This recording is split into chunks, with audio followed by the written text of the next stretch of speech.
السلام عليكم ورحمة الله وبركاته. السلام ورحمة الله وبركاته.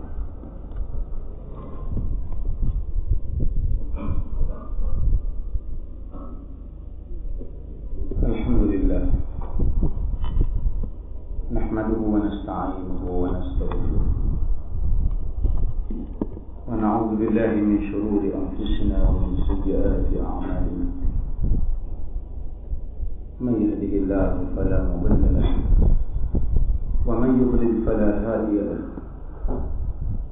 أشهد أن لا إله إلا الله وحده لا شريك له وأشهد أن محمدا عبده ورسوله. أما بعد.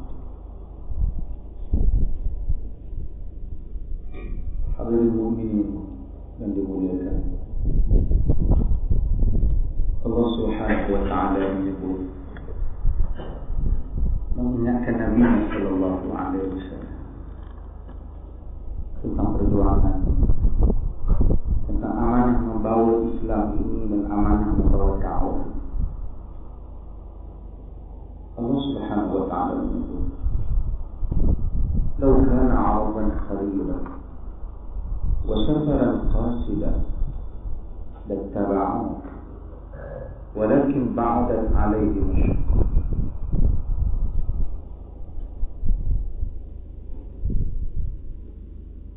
Jika sekiranya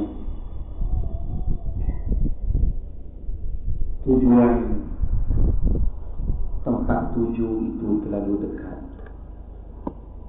dan perjalanannya itu sederhana sahaja, misalnya mereka itu mengikutmu wahai Muhammad, tetapi ia adalah suatu perjalanan yang jauh, dan di atas perjalanan itu pula penuh dengan ujian dan kesusahan. Hadirin mukminin sekalian, kita mungkin kena ingat bahawasanya dakwah ini bukan sesuatu yang dibawa dalam keadaan yang selesa. Dan kita kalau nak selesa, kita jangan melalui perjalanan dakwah. Dakwah adalah perjalanan yang susah. Membawa risalah Islam menyebabkan kita sentiasa akan berada dalam keadaan ujian daripada Allah Subhanahu wa taala. Fahasiban nas an yudraku an yaqulu amanna wa hum la yuftanun wa laqad fatanna alladhina min qablihim fala ya'lamanna Allahu alladhina sadaqu wa la ya'lamanna al-kadhibin.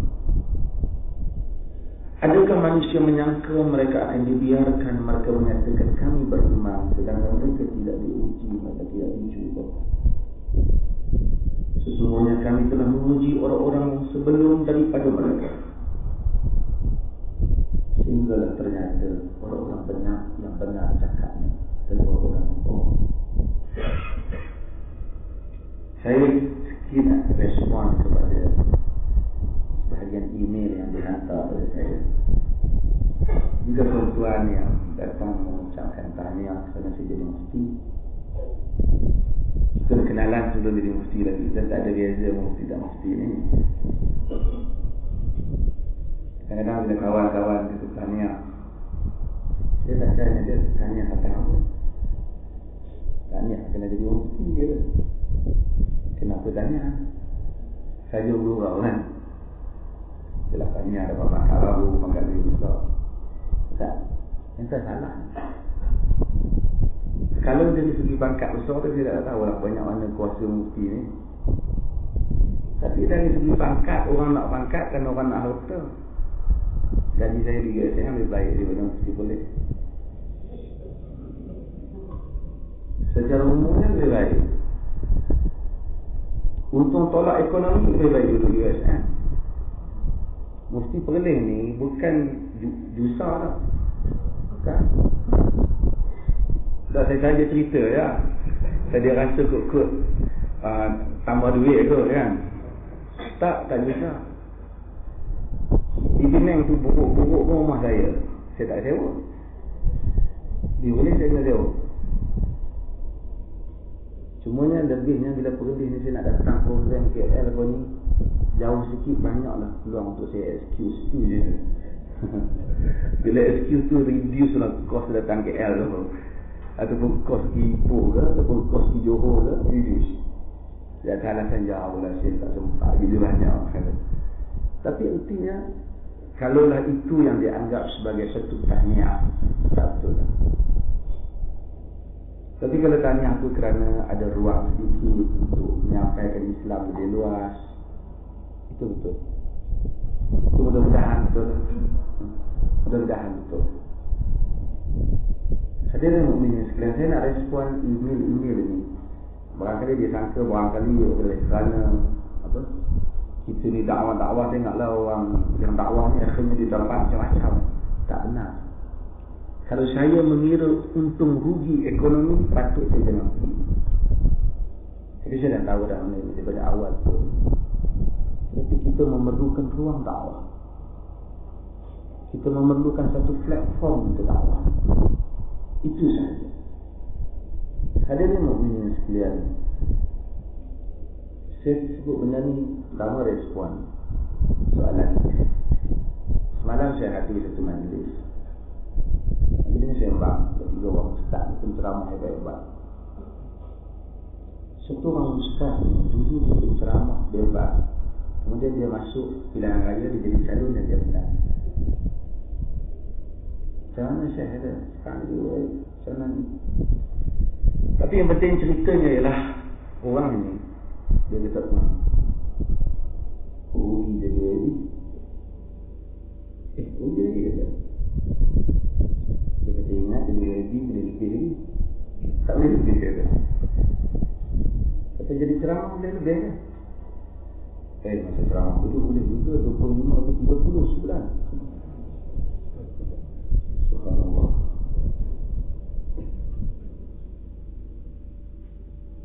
Tapi demikian manusia. Apa yang seseorang cari dalam hidupnya? Dakwah ini dan kita baca sunnah Nabi sallallahu alaihi wasallam. Kita membaca sunnah apa Rasulullah kata. Man tamasha ridha Allah bi sakhatin nas kafahu Allah mutmatan nas.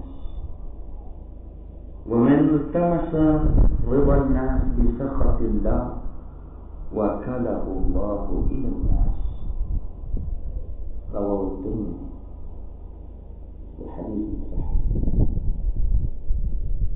Siapa yang mencari keredaan Allah sekalipun orang murka, manusia marah, Allah Ta'ala cukupkan dia daripada mengharapkan manusia. Siapa yang cari keredaan manusia sekalipun Allah marah, dia tak kira, yang penting orang suka, Allah Ta'ala serahkan diri dia kepada manusia. Jadi inilah yang berlaku dalam kebanyakan kita ni, saya dulu.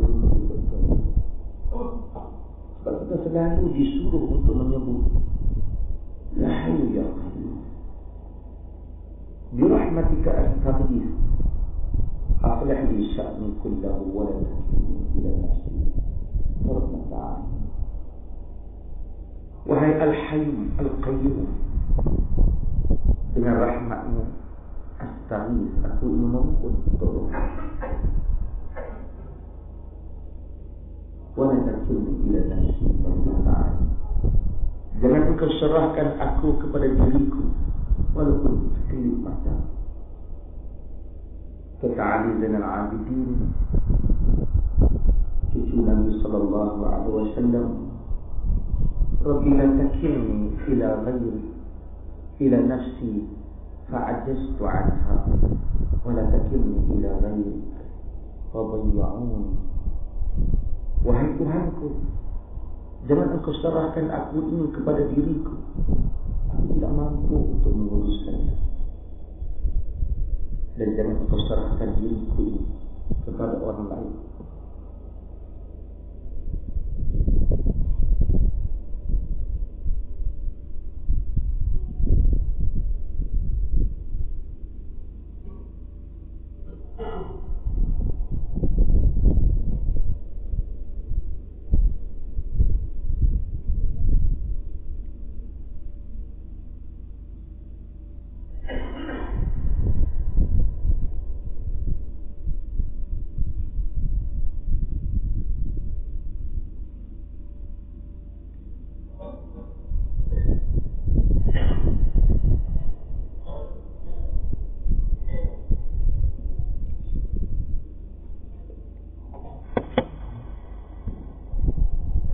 serahkan diriku ini pada orang lain, misalnya mereka akan menghilangkan engkau, yakni mereka akan cuai terhadap engkau.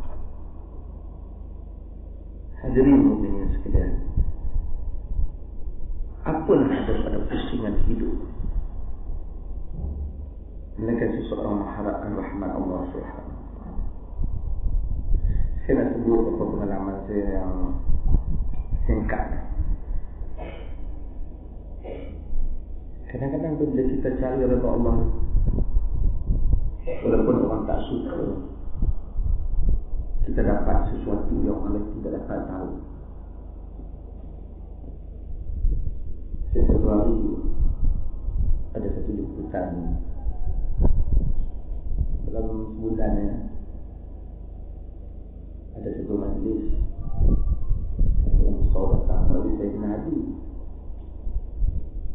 Saya hadir tu kursi saya kat depan juga. Majlis jamuan makan malam.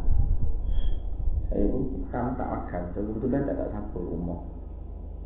Kalau makan tu majlis tu dia tapi dalam majlis tu ada satu program yang saya tak suka. Saya memang walaupun saya duduk saya memang tak suka. Kemana juga benda. Ada ramai lagi lah tokoh-tokoh agama tu. Siap keluar tinggalkan majlis. Kerana saya ada jawatan, jadi ada lah yang sofa ni ikut itu saya tak nak, saya keluar. Jadi saya duduk di luar dan tak makan lah malam tu. Dia orang nak makan. Saya tak makan petang, lapar je. Orang tu apa tu. Jadi saya tengok orang tu turunnya. Tapi saya rasa Masya Allah, walaupun lapar itu kita rasa nikmatnya bila kita dapat mempertahankan pendirian kita. Ada bulan buat orang sahabat dia mari kita tu kenderaan tak ada tu. Orang bagi dia buat dia tu saya kenderaan tak ada. Sebutan dia belanja dia makan. Dia buat dia nak duduk tak boleh. Jadi saya rasa dia cakap tak makan tadi. Saya keluar majlis tak setuju. Yang lain kata, kita jangan keluar ya. Mungkin lapar. Tak ada begitu. Apa kan? Saya nak ceritanya bahawasanya tawakal kepada Allah Azza wa Jalla. Kita jangan jadi fakir dengan diri kita sendiri kepada orang lain. Dan kita fakir kepada Allah Azza wa Jalla. Ya ayyuhan-nas antumul fuqara'u ila Allah. Kerana manusia kamu ini fakir kepada Allah Azza wa Jalla. Kita ni selalu dididik jadi miskin diri. Ini kita jangan buat juga. Dan kita akhirnya macam tuan-tuan orang agama yang tak agama ini jadi miskin diri. Walaupun kadang-kadang susah lah kita nak buat. Saya pun tahu benda ni susah. Saya bila sampai di Perlis, kalau ada punya saya ditawarkan rumah free. Jadi orang utama Perlis. So kita tengok rumah dia elok. So kita tengok tapi saya bila nak dah berusaha nak duduk, saya fikir pertama apa jadi pada saya bila saya tumpang orang. Bila saya pula nak beri pandangan pada dia. Nak beri pandangan, mungkin nak memberikan pandangan yang berbeza. Dan apa kata masyarakat awam, orang tengok seorang mungkin tumpang di rumah satu orang, orang letakkan dia nak memberikan pandangan yang berbeza. Jadi kita tak apa, betul ni saya sewa, saya ambil rumah saya sendiri dengan kadar yang ada. Tapi itu lebih baik daripada jiwa kita miskin.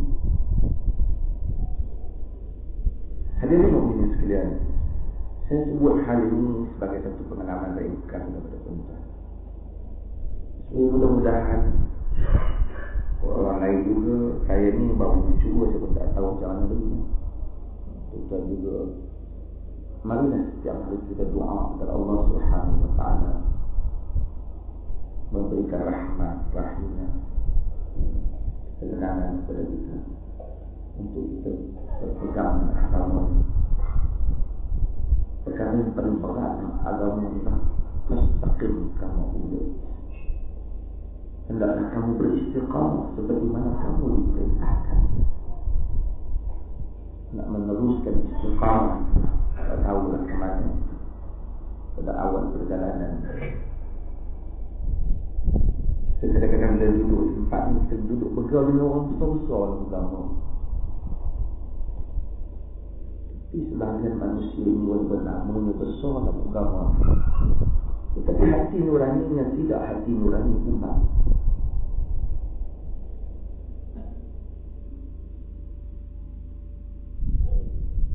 Apabila mereka duduk di meja sembang cara mereka cakap benda yang tidak banyak bawa faedah kepada umat mereka, tentang bajunya, tentang kotnya, tentang allowance-nya, tentang kereta baru.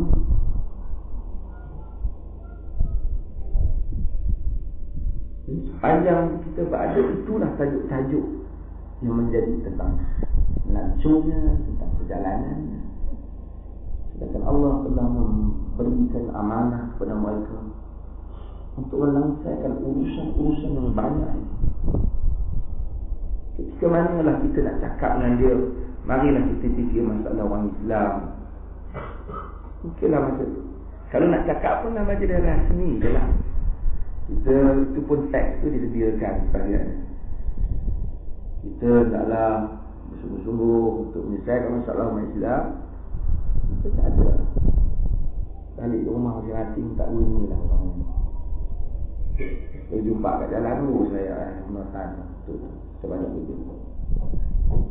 Hadirin mukminin sekalian, sebenarnya saya minta maaf saya tak bawa kitab. Saya pun memang ingat saya nak batal tadi. Semalam penuh satu hari.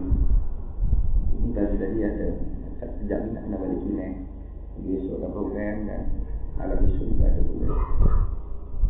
Kalau turun di Penang nak pergi Pulau Kedah kan, lagi jalan Mandiri. Jadi tak apa, mudah-mudahan kita doa Allah beri kuasa kita. Saya nak buka sesi ni pada soal jawab insyaAllah. Bukan ada soalan.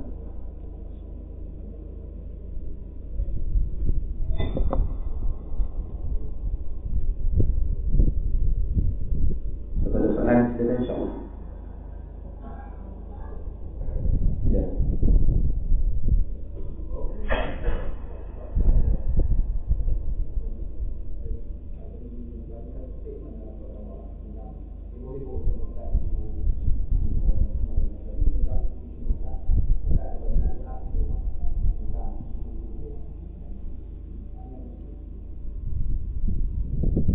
Saya cakap tentang isu murtad dan memang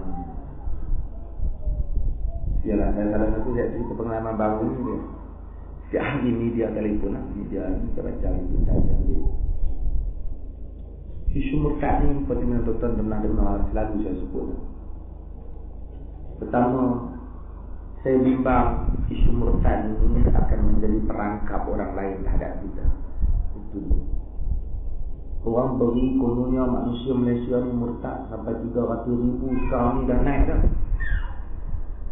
Supaya itu menjadi titik tolak kepada orang lain untuk force government untuk menghormati human rights. Dengan itu jangan pandang enteng isu murtad, maka permohonan untuk menukarkan agama ini hendaklah diberi perhatian. Kita bimbang agenda ini orang lain. Orang bagi angka, kita belum jelaskan. Tuan-tuan bayangkan, tadi saya sebut dalam seminar tadi pun. Tuan-tuan bayangkan, kalau kita ni dengar dapat cerita orang Kristian 300,000 nak murtad di Malaysia, kita jadi modal ceramah je lah. Tuan-tuan nak masuk apa Kristian yang ada 300,000 duduk tunggu nak keluar. Ia melemahkan suatu agama tu. Sedangkan orang yang masuk Islam saban tahun tinggi di Malaysia ni. Kurang-kurang 800 ke 1000 orang masuk Islam. Kita tak highlightkan kekuatan Islam dan kita cerita orang nak murtad, orang nak murtad. Seakan kalau 300,000 tu dikeliling kita macam murtad. Keduanya tuan-tuan, bila mari isu murtad ramai ceramah-ceramah ni, orang murtad ni patut dibunuh. Saya tanya kau ada padang nak bubuh kepala 300,000. Sedangkan dalam agama, masalah istitab itu diberi penekanan. Isu bunuh ni benda yang saya mempunyai pandangan yang berbeza lah, tapi tak mahu sebut lagi lah di sini. Saya lebih condong menyokong setakat ini apa yang fatwa dikeluarkan oleh Syekh Dr. Salim Awar tentang masalah murtad. Dan Nabi tidak membunuh Dhu Khuwaisirah, satu orang yang telah menyatakan bahawa dia tak adil.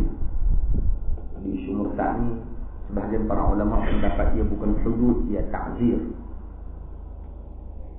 Tapi yang pentingnya murtad tu memang tak boleh. Masalah yang saya nak sebut ialah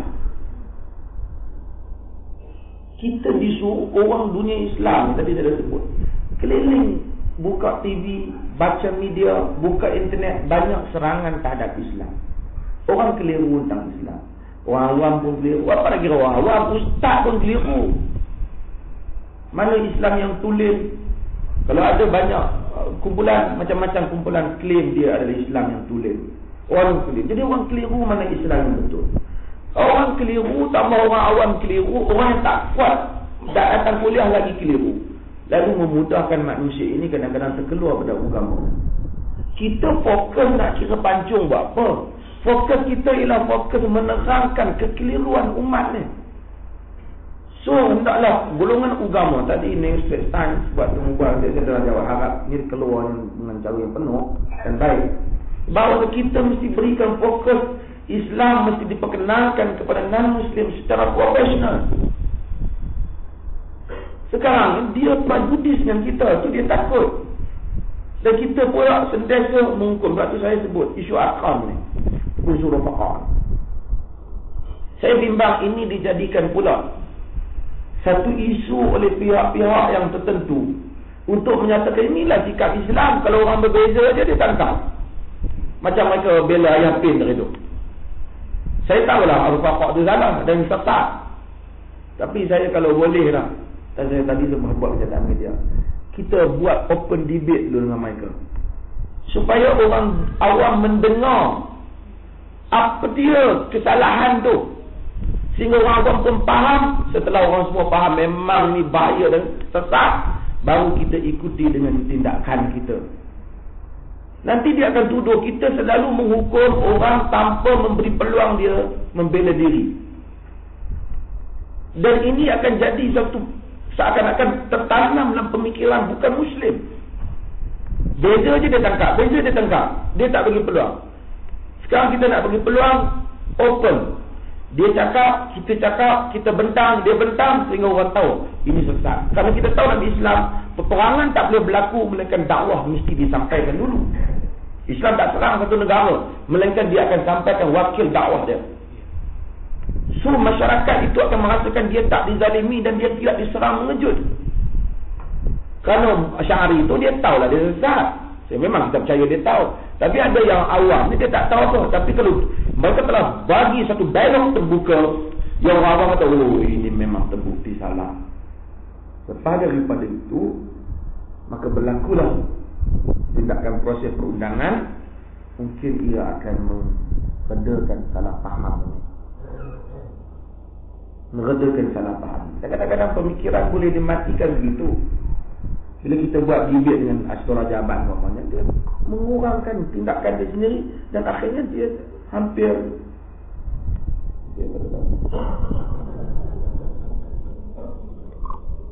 pulang dia.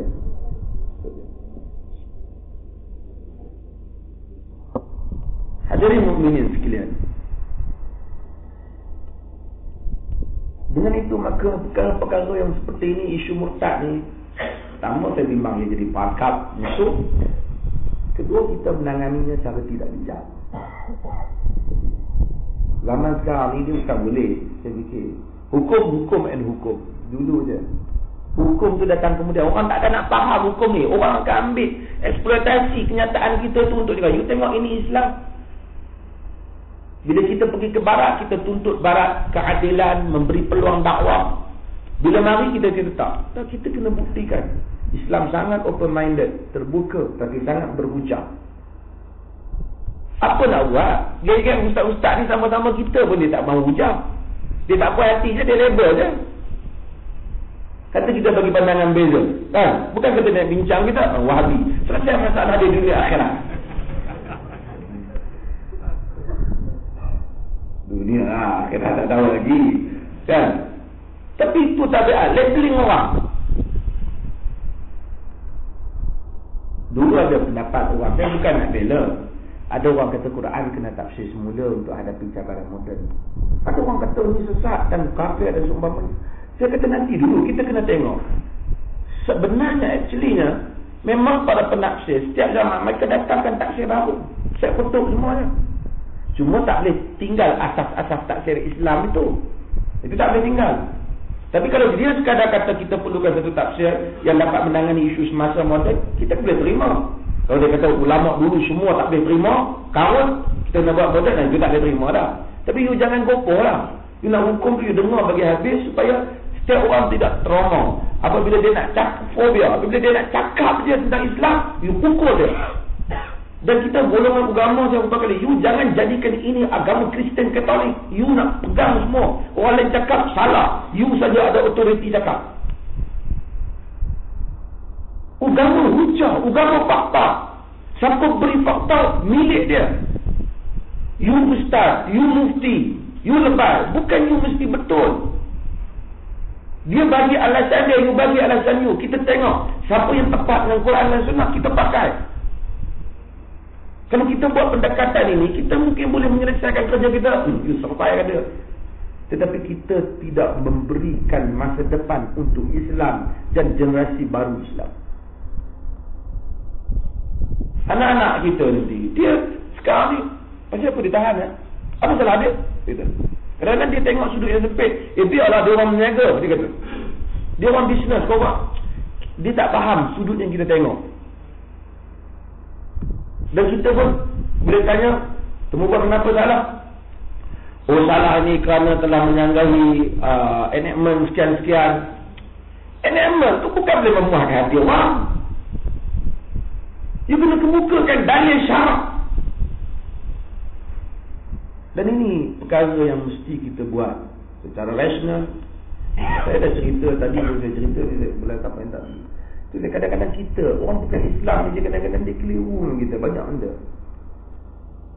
Saya cerita tadi, saya tambah, saya cerita sekali lagi. Saya ada satu orang buat dewan saya tu, dewan Ibn Qayyim yang bagi sumbangan tu. Dia pasang lantai. Saya tahu lantai kayu tu, lantai kayu ikut cakap saya. Saya lantai. Dia datang, dia tengok kita kan, dia tengok kita semayang. Tengok juga Chinese juga Muslim. Chinese juga Muslim, tapi dia Chinese bukan Muslim.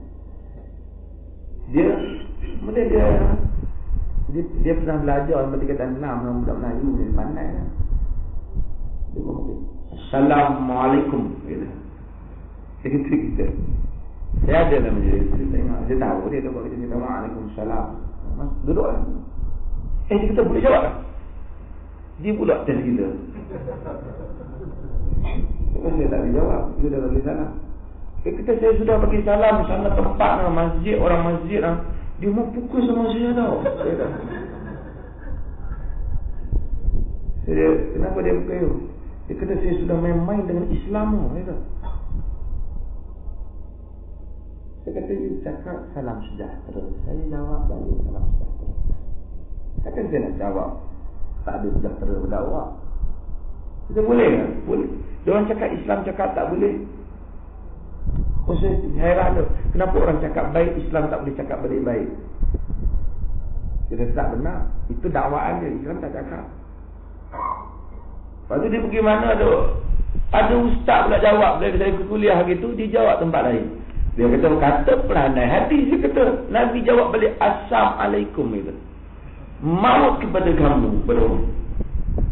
Ya, benar-benar. Bahasa ringkasnya orang panggil ni balut lah. Dia kata kau. Nabi kata Assalamualaikum, bahasa Yahudi tu kata Assalamualaikum. Mau kepada kamu, Nabi kata Alaikum. Selanggar dengan Aisyah. Pada kamu juga. Dia yang mulakan kata. Yahudi memang niat. Tetapi orang ni kata Assalamualaikum. Awak yang pergi sama dengan adik tu buat apa? Itulah benda-benda macam tu. Tapi kadang-kadang Assalamualaikum dan salam sejahtera kepada tuan-tuan. Apa makna salam sejahtera? Dan ini tuan-tuan, hadirin dan hadirat sekalian, konflik ni akan berlaku kerana dia tak dapat penerangan tentang Islam ni. Orang asalnya tidak musuh Islam, walaupun dia tidak Islam, tapi dia bukan mesti musuh Islam. Sebab tu dalam Islam ni ada bab yang nama Ahlu Zimmah. Ahlu Zimmah dia dulu dalam negara Islam, dia tak musuh Islam. Ketika Abu Ubaidah, tentera Islam, berperang dengan Rom di selatan Syria, mereka meminta supaya mereka dilindungi. Di Mesir juga mereka meminta semua penduduk Kristian meminta mereka nak masuk di bawah wilayah Islam.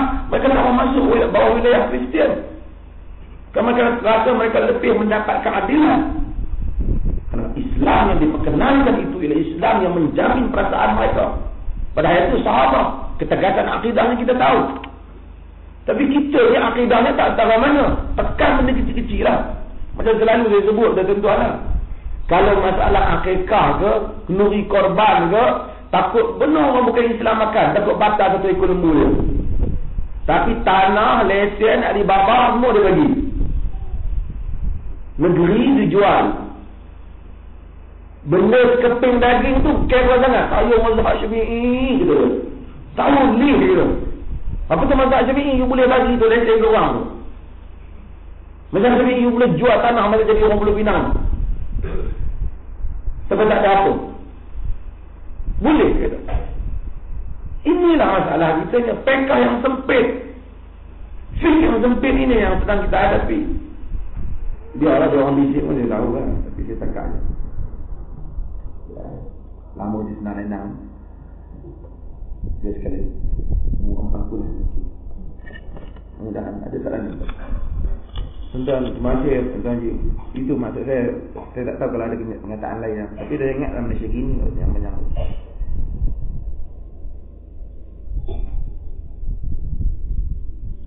Dia tanya, bolehkah jamak antara Jumaat dan Asar? Yang musafir pada hari Jumaat. Ada sebahagian mazhab ulama kata tak boleh pasal dia kata tak ada nas. Tapi tuan-tuan, yang pentingnya ialah nas kata boleh jamak dua waktu. Waktu yang boleh itu ialah waktu zuhur dan waktu asar dan maghrib dan isyak. Jumaat itu mewakili waktu zuhur dan tujuan jamak itu ialah memudahkan orang yang musafir.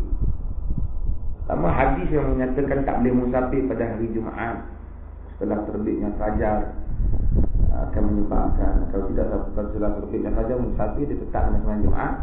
Pertama, hadis itu riwayat Daraqutni dhaif, jadi tak jadi hujah. Jadi tuan-tuan boleh lah sebenarnya. Takkanlah musafir tengah-tengah untuk cari bukan lebu raya kita sembahyang Jumaat. Islam bersifat untuk meringankan orang musafir. Kedua, kalau dia dah nak sembahyang Jumaat juga, dia singgah sembahyang Jumaat, kemudian dia nak sembahyang asar, wallahu ta'ala alam. Pendapat saya bersama dengan ulama-ulama yang menyatakan la mani', tidak ada halangan dalam solat.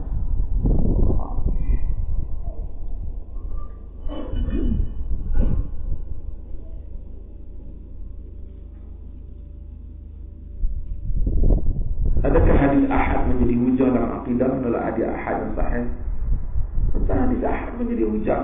Apabila kita percaya itu hadis Nabi, maka ia hujah. Mazhab yang memecah-mecahkan ini tidak kuat dan tidak benar. Banyak perkara. Tuan-tuan, percaya dalam bab salat, percaya dalam bab apa, kita beramal di atas percaya sekalipun dia ahad. Kenapa kita salat? Tengok hadis ahad. Nabi kata, apa Nabi buat? Dalam hadis Muslim, ahad ada ni, bukan mutawatir. Nabi SAW sebelum beri salam apa bagi doa? Allahumma inni a'udzu bika min azabil qabr wa min azabi jahannam wa min fitnatil mahya wa mamat wa min syarri fitnatil masiihid dajjal. Ya Allah, aku pohon disunatkan kita doa macam Nabi. Sunnah. Ya Allah, aku sebelum bagi salam. Ya Allah, aku pohon daripadamu, jauhkan daripada azab api neraka, jauhkan daripada azab kubur, jauhkan daripada fitnah masa hidup dan mati, dan jauhkan daripada kejahatan dajjal. Tidakkah semua itu masalah akidah? Di atas dasar hadiah ahad tadi kau aman, tapi dalam hadiah ahad itu ada akidah. Jadi dakwaan yang tidak cukup.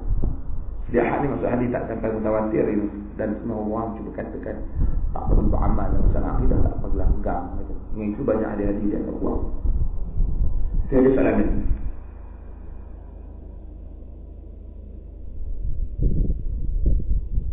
Tak ada berhenti.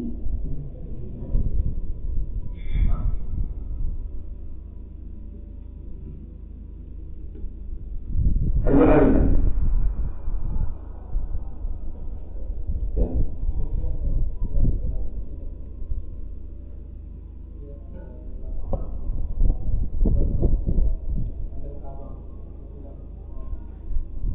Khilaf dalam akidah ni, mereka tidak khilaf dalam usul.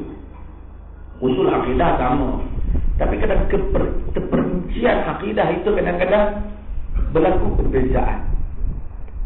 Misalnya tentang, kadang-kadang mereka tak sampai hadis-hadis itu tentang, semua orang percaya tentang mahsyar. Tapi bagaimana tentang kejadian mahsyar itu secara detail, di situ kadang-kadang berlaku khilaf di kalangan mereka. Tapi kita tengok, kalau berlaku sahabat yang khilaf, kalau sahabat itu tak sampai hadis kepadanya, maka kita kena pegang sahabat yang ada hadis dengan dia ada masalah. Misalnya hadis kita sebut tadi, bukan semua orang mendengar.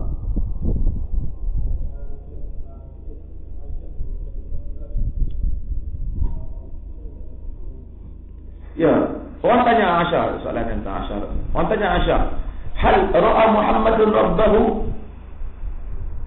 Adakah Muhammad tengok Tuhan dia, kan? Pada semasa Mi'raj dia, kan? Kata Aisyah, wallahi qad qaffa sya'ri bima qult. Kan? Demi Allah, angkat pulau dengan apa yang kau kata. Aisyah mengangkat, kan? Tak tengok. Sebagai dia kata nur, ha?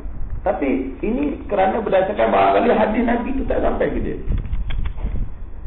Kerana walaupun dia isteri Nabi, kadang-kadang Nabi ucap di rumah tak sampai. Tapi kita berpegang dalam hal itu kepada apa yang Rasulullah melihat cahaya dan sifat Tuhan ini dengan tak sifatnya untuk dijelaskan.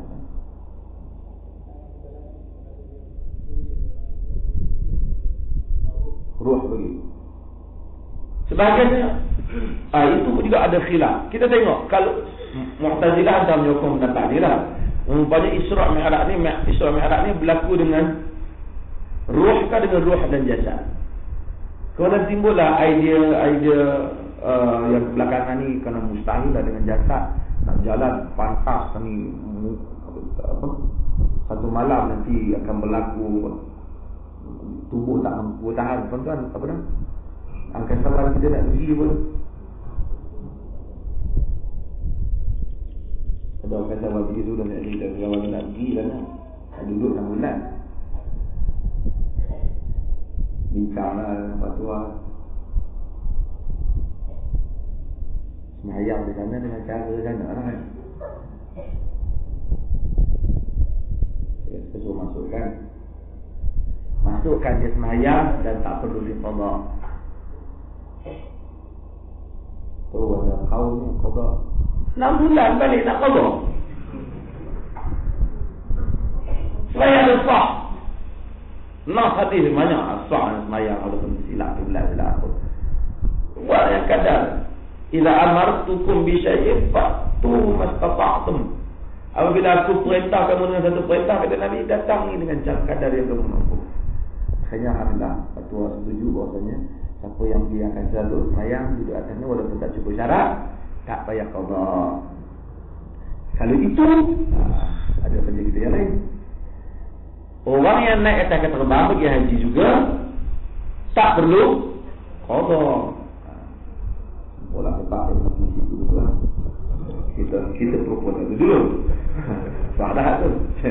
Jadi tak perlu qada lah kalau you telah buat fatwa sana, you kena sambung.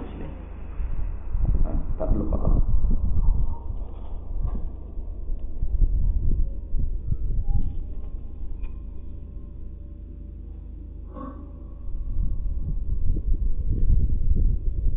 Seorang pensyarah saya menyatakan hukuman bunuh orang murtad hanya mazhab Syafi'i saja hukuman bunuh dan khilaf ulama betul. Tak betul. Banyak ulama kata hukuman bunuh tapi bukan mesti kaul jumhur kuat. Kes Raja Sherina.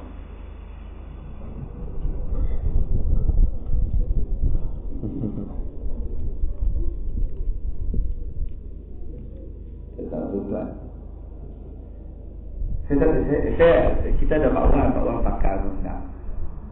Saya tak tahu Raja Sherina ni kalau nak dituduh dia atas apa. Tapi kalau nak dituduh dia sebagai saya dengar lah tak dengar orang undang pun. Tapi saya kalau tuduh dia sebagai penyebar apa? Mana dia tak boleh dituduh saya fikir. Kerana dia telah beri SMS itu kepada pihak yang berautoriti. Dia orang yang membuat aduan. Kalaupun boleh dicap, saya fikir dia cas di atas aduan palsu lah. Tapi dia bukan penyebar tu. Yang menyebarkan tu orang yang berautoriti yang dapat yang pergi forward ke orang lain. Dia patut nalak. Betul tak kawan? Saya tak tahu lah ni ahli ilmu apa bang. Kalau kita pergi adu, saya ingat dia orang malu. Orang yang apa information sumber apa maklumat ini dia dilindungi kan. Dia patutnya tak didedahkan lah, melainkan kita dedahkan dia bagi maklumat palsu. Tapi kalau dia bagi maklumat pada kita dan kita pihak yang memang berkuasa, dia taklah boleh penyebar maklumat palsu, dia mungkin pengadu kot, pembuat. Tapi kalau dia nak dicah besok susah lah. Tuan-tuan buat aduan pada satu orang pihak berkuasa, dia ambil aduan tu cerita ke orang tu dah ni.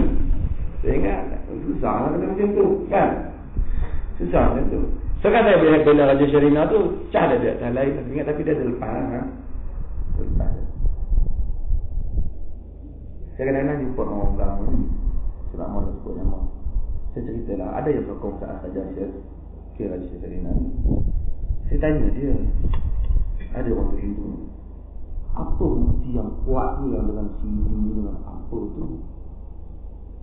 Kata orang tertentu ni, saya kata CD tu ialah CD pengakuan Raja Sherina. Oh, bukanlah CD itu dia mengaku tu dia rakam.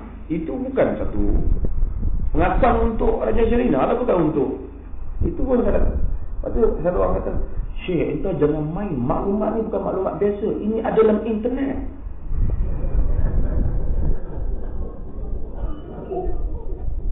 Kejut saya. Saya tak masuk tu dia kata, Tuan, saya sebut lagi lah, Tuan, internet ni jauh lebih lekeh daripada soal khabar. Tak khabar tu ada juga syarikat yang boleh kita gamal je. Habis tu internet ni.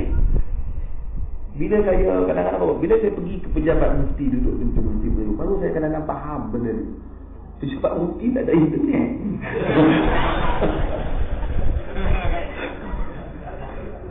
Bila saya pergi ke masyarakat kemandaan, saya kata teruk sana ni kata. Saya memang satu orang dia pun juga lah mufti juga lah. Teruk kata saya. Tension dia. Saya satu orang masuk pejabat awal, saya baca internet dan saya jawab soalan yang penting. Tak ada internet. Tak nak baca email. Kita pejabat kita tak ada. Tak ada juga. Patutlah internet dia begitu besar. Orang kali tak nak tengok internet dia kepada dia internet.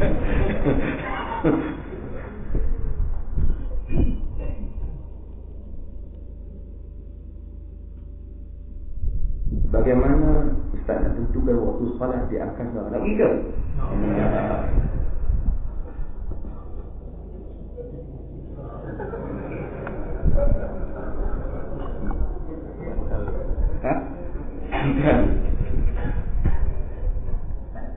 Sembelihan ni dalam Islam ni mudah je kan? Dipotong dulu.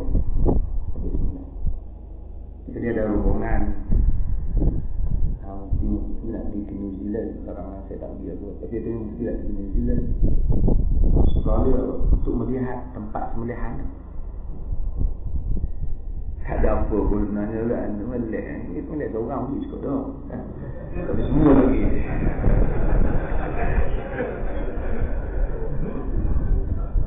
Lepas tu timbul dah bincang tentang solat di angkasa. Kita cadang sebelum kita mesti pergi angkasa. Macam mana solat kat angkasa?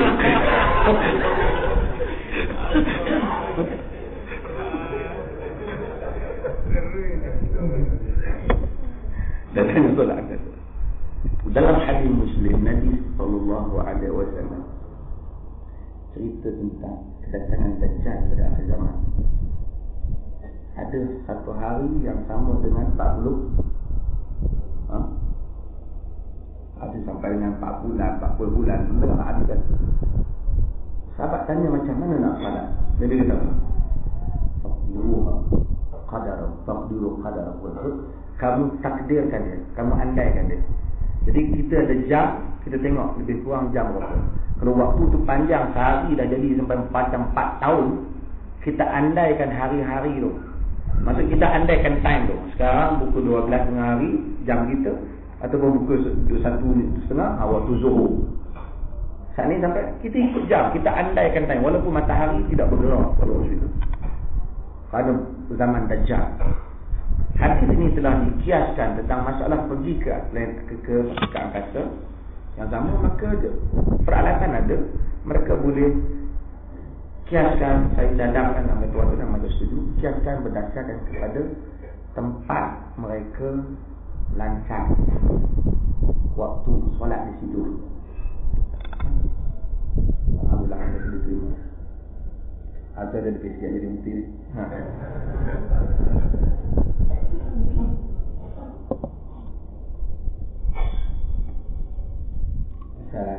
Ada tak cakap? Saya cakap ini biasa dah.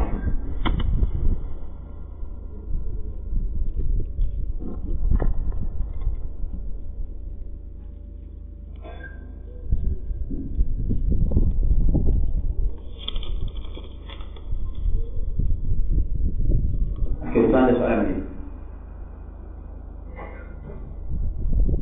Cuba tuan. Yang nak biarkan saya biar apa? Boleh semayang. Tentang ucapan selamat sempena perayaan orang lain. Tentang kita ucap selamat kepada orang bukan Islam ni boleh tak? Sebab ucap selamat dia boleh. Selamat pagi. Kalian? Kan pagi selamat, dia selamat. Selamat pagi. Boleh ke tidak? Ucap supaya Tuhan selamatkan dia. Ataupun ucap sebagai saja kita ini ya, nama dia macam tu. Dia raya, dia selamat hari raya. Bagi saya, Allah Ta'ala alam, kalau sekiranya benda ni tak membabitkan soal akidah, tak ada unsur kepercayaan pada Tuhan dia, memuja Tuhan, dan just kata selamat hari raya Cina, selamat hari raya kaum India. Jadi kita kena, kalau perkataan asal yang diguna tu ada, ni kita ubahlah sikit. Kata di Malaysia, orang Islam ucapkan begini pada orang selamat hari. Dia nak suruh kita kata selamat je kat dia. Kan? Selamat hari raya. Sedia raya je. Kan? So kalau itulah sekadar ucapan tu, tidak menjejaskan apa lah. Kita kata selamat hari raya, dia pun kata selamat hari raya pada kita. Kan? Jadi kita pun sekadar ucap selamat hari raya pada dia. Jangan dengan suatu ucapan yang mengandungi maksud yang memuji dan memuja Tuhan ya. Untuk saja apa ucapan yang memuja. Kita selamat tahun baru biasa. Kita ucap banyak. Selamat beli kereta baru lah. Tahniah yang dapat kereta baru lah. Banyak juga kita ucapan-ucapan. Tahniah kita ucap dia kalau dia dapat. Banyak. Bila mari hari raya dia, kita tahniah ke dia. Dengan kita tidak berarti kita mengiktiraf agama dia. Kan? Nabi SAW bila dia duduk, tiba-tiba lalu jenazah Yahudi. Bila lalu jenazah Yahudi, orang lalu, Nabi bangun.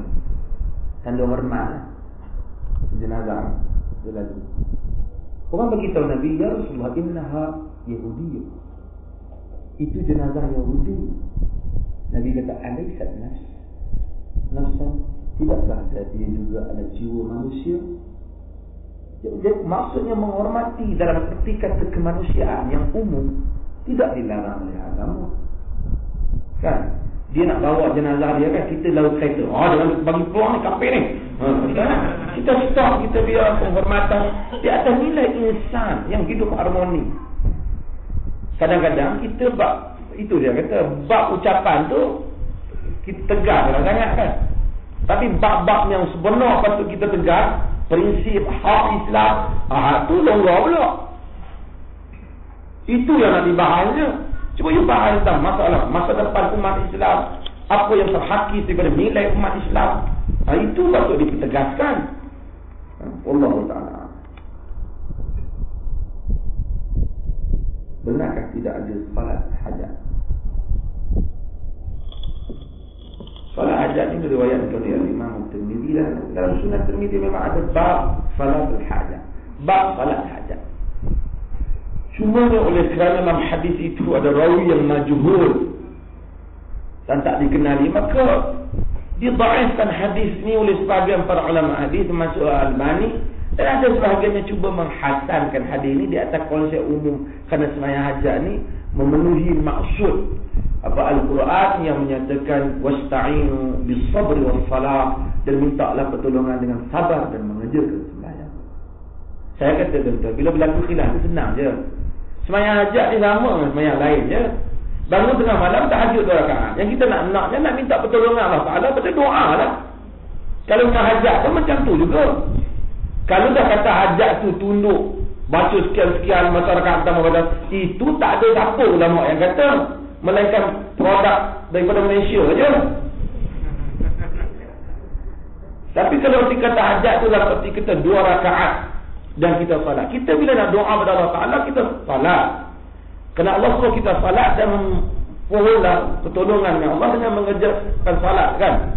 Bisab dengan sabar dan mengerjakan salat. Jadi kita kerjakan salat. Salat itu 2 rakaat. Kemudian kita doa. Konsep itu betul. Kalau kita tahajud pun 2 rakaat, tak apalah kita nak tahajud. Yang penting kita nak doa. Doa. Jadi khilaf itu boleh kita keluar daripadanya. Yang pentingnya tuan-tuan semayanglah 2 rakaat, 4 rakaat tengah malam, tuan-tuan doa kepada Allah. Yang penting hajatnya nak doa. Dan nak minta Allah Ta'ala menolong kita dalam urusan kita. Ada tak? Okey. Adalah soalan payah misalan.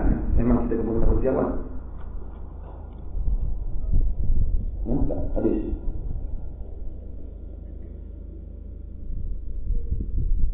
Adakah meratakan sah dalam solat termasuk dalam sunnah adat atau sunnah syariah? Itu sunnah syariah. Meratakan sah. Kerana ada hadis yang banyak menerangkan tentang fadilah meratakan sah. Ini adalah syariah. Dan yang bukan ada adat cerita lain. Tongkat boleh ada kan? Tongkat tidak. Kerana orang datang tengok semua jemaah sunnah pada tongkat. Tongkat. Semua jemaah dia pakai tongkat. Datang tak usah kita petang-petang bawa tongkat. Sebelum kat muda bawa tongkat. 5 orang bawa tongkat. InsyaAllah tuan, tongkat. Tahu dia. Saya katakan semua orang sunnah pakai tongkat. Agak-agak zaman dulu kat mana tempat parking tongkat kalau saya ada.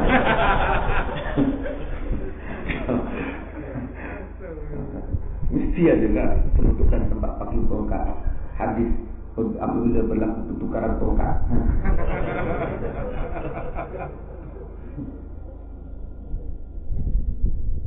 Adakah dirapatkan tumit ke tumit adat atau syariah? Ini semayang ni semua syariah. Cuma merapatkan tumit itu diriwayatkan oleh Ibn Khuzaimah. Tapi yang lain disuruh untuk kita lurus. Maka ulama khilaf. Tujuan merapatkan itu adakah, bagi saya dalam hal ni, walaupun ada orang kata syaz, merapatkan, boleh longgarkan. Apabila dua-dua hadis ini ada, siapa yang rapat pun tak apa, siapa yang buka antara tumit dengan tumit pun tak apa. Dalam hal ni. kerana hadis-hadis itu memberikan keluasan untuk kedua-duanya dilakukan. Wallahu ta'ala a'lam. Allah ta'ala jama'an marhumah wa tabarruqna ba'di tabarruqan ma'zumah wa la taj'al minna shaqilan wa la mahrumah. wa sallallahu ala nabiyyina Muhammad walhamdulillahi rabbil alamin.